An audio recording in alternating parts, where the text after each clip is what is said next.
Yo, it's your boy.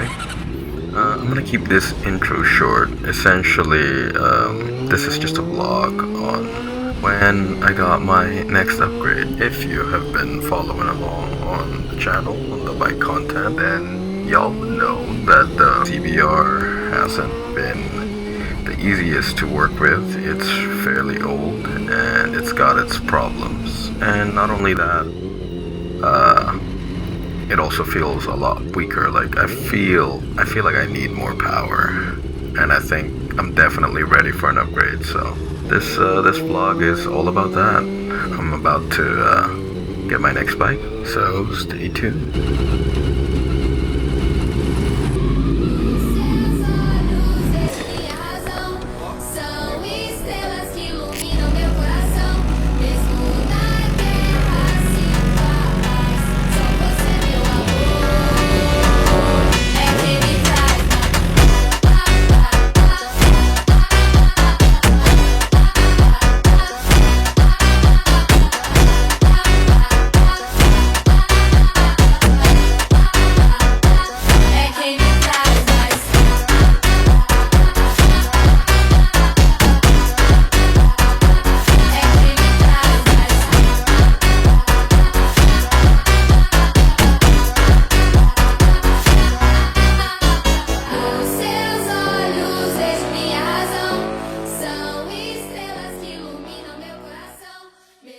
Why I chose a 1000cc is the big question. Y'all are probably wondering. I don't know, man. I feel like coming from a 1989 era sport bike, even though it was a 400cc, I feel like I've definitely learned a lot. Like, if you come from a bike that's that old, it teaches you so much. It's just raw performance, raw everything. There's no electronic, no rider aids, no power modes, no traction control. Everything from the throttle, the gas, to the brakes. There's no ABS. There's nothing. So that bike is as raw as you're gonna get, and that's why I felt pretty confident switching to a 1000cc or upgrading to a 1000. But I do not recommend this. I am crazy. Do not follow me. I did this. I don't even know why. I just thought that I was ready. I was not. There was definitely a big power gap, and I immediately noticed as soon as I got on the bike, it felt way different. It felt like handling, I don't even know, like it feels like a 600, but torque is just everywhere. That thing just has power everywhere. You don't need to rev it, unlike a inline-four 400cc, you know. You don't gotta climb all the way up in the rev range for you to feel any sort of... it's just immediate. You get on that throttle and it yanks you back. After riding it for a couple days to like a week now, and seeing what it can do, man, it's scary. Genuinely scary. Don't recommend it for any new rider. Definitely, if you're new and you have no idea how to ride a bike, or let alone a manual vehicle, do not get a 1000. You will injure yourself. It will end badly. Start on your tiny 400s, your Ninja 400s, and your Ninja 500 and your CBR 500s, you know, your R3. Start on those. Those will, they will teach you a lot. They will teach you patience. They will teach you all sorts of things that a 1000cc just will straight up punish you if you make those mistakes. But yeah, enough yapping for me. I mean, I feel like I've said my thoughts well enough on why I upgraded from a 400 to a 1000. Like I said, I felt hungry for power. I wanted to skip the mid-range sport bike class, the 600 and 750s. I feel like after so many years of riding a 400cc, I just don't want to bother with the 600s. Not only that, the budget as well. Like, having money available definitely played a huge part in my decision. I mean, I was picking from... I had three good bikes for candidates. I had a 22 ZX-6, a brand new 675 SRR, or this, which was the same ballpark of pricing, you know, around half a mil PHP or Filipino peso, which is where I'm from, by the way. I live in the Philippines. Hello, hello. Kumusta? Anyway, yeah, so that played a massive part into my decision, getting a 1000. I don't know. If you're gonna ask me though, did getting a 1000 satisfy me? Did it make me happy?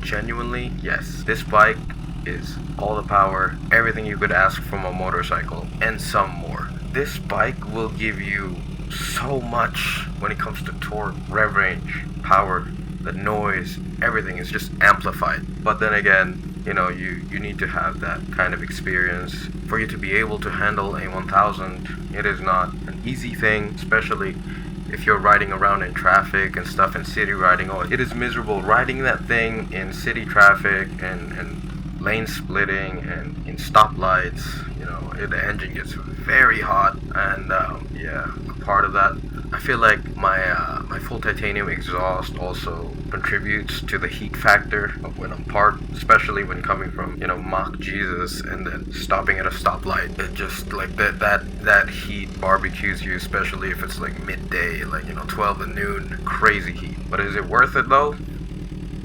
Hell yeah.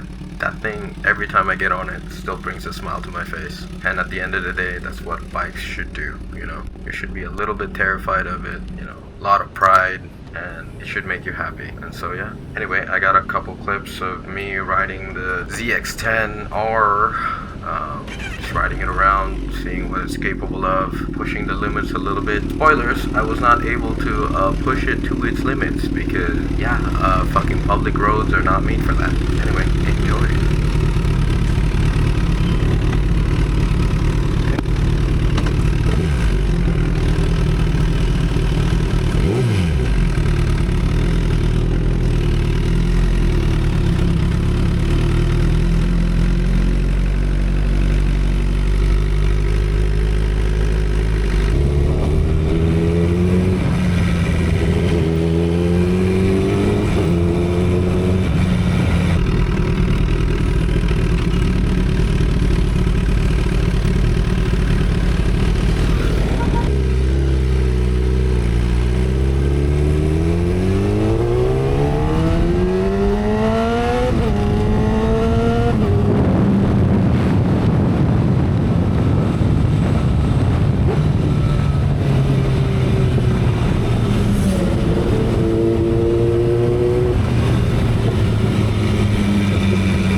was that it was surprisingly nimble, even with the size. It is a 1000, pretty sizable. But even so, it felt really flickable, surprisingly enough. You know, the weight distribution was perfect. It had a low center of gravity, as expected, with a bike that has a massive tire, and just the overall profile of the bike. It didn't feel exhausting to use on city riding as much as I thought, because I was expecting it to be pretty heavy and pretty exhausting to use. When you look at it, it's pretty big, it's pretty intimidating, but on paper, it is 200 kilograms wet, but in actual practice, you know, it's surprisingly light. Dare I say, my old CBR400 from the 1989 era, that felt pretty top heavy. Like, it was exhausting flicking that thing around. But even so, it is smaller, so it was easier to lane split with, and you can fit in smaller gap. This one, on the other hand, you know, you gotta be conservative. You gotta distance yourself a little bit when it comes to weaving in between cars and all that. Power-wise, it felt pretty manageable in low and medium power on city riding. I also had traction control, the KTRC setting turned up to level 2. I never felt it kick in, so I feel like I had pretty good throttle discipline coming from a really old sport bike, you know, an antique pretty much, or vintage, you would say, sport bike. So definitely boosted my confidence riding this bike around. I gotta say, she's a ton of fun. She's very comfortable because she's just so big. You have so much room on the seat, and the posture you're gonna keep. It will be exhausting if you ride it for, you know, long periods of time, like hours and hours and hours. Like for short, quick trips, it's pretty manageable. It's not so bad, you know what I mean? Granted, you gotta know you gotta hug the tank, all that, keep the handlebars light. It's not gonna be that abusive on your body. The triangle though, the rider triangle, it is like, you can feel that it's meant for speed. And when you speed up, even more so, you will feel it when you start tucking into the windshield, and when the wind starts bombarding you and you just gotta take cover behind that big ass windshield. You'll definitely feel, you know, every groove on the tank, you know, the frame of the bike. When you hug it with your body, you'll feel just how it's meant to be for speed, like, you know, the high rear sets and all that. Pretty uncomfortable in city riding, you know, such an aggressive stance. When you pick up speed, it will make sense. I mean, that being said, you know, like I said before, it's not that bad when it comes to city riding. Overall, like I said, this bike just keeps impressing me. I love the power. I love how comfortably big it is. I just love everything about it. I have a couple more clips for you guys to kind of get an idea what it's like weaving and lane splitting with this thing and riding it around the city. Have fun.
that's all. Thank you for watching. But for those of you who have stayed around till the end, I do have a little bit of a treat. And I know I kept talking about, you know, how powerful the bike is throughout the entire video, and I'm gonna throw in a little something here that's meant to be a part of my next upload. But since you guys stayed this long, I'm gonna give you guys this clip, and I want you guys to pay attention to the RPMs, the gearing, and the speed, and just pay attention to the dash in this clip, and you'll know what I mean when I say that this bike has power everywhere. That's all. Thanks again for watching, and yeah, see you around.